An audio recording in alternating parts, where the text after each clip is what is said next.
தனுசு லக்னத்துக்காரங்களுக்கு மாரகாதிபதிகள் யார், மாரகஸ்தானம் எது, மாரக தசை என்ன செய்யுங்கிறத பார்க்கலாம்.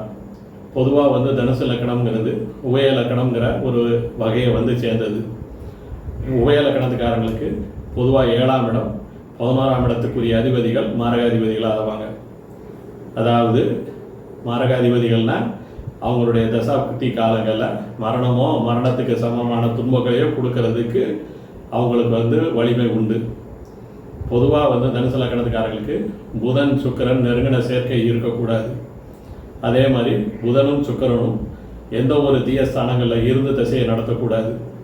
அதே மாதிரி புதனும் சுக்கிரனும் மற்ற தீய கிரகங்களான 3ஆம் இடத்துக்குரிய சனி, 8ஆம் இடத்துக்குரிய சந்திரன், அதே மாதிரி 12ஆம் இடத்துக்குரிய செவ்வாயோட ரொம்ப நெருங்கின தொடர்பில், அதாவது பார்வையோ சேர்க்கையோ இருக்கக்கூடாது.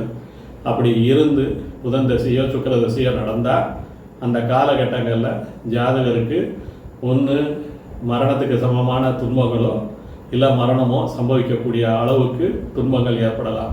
நன்றி, வணக்கம்.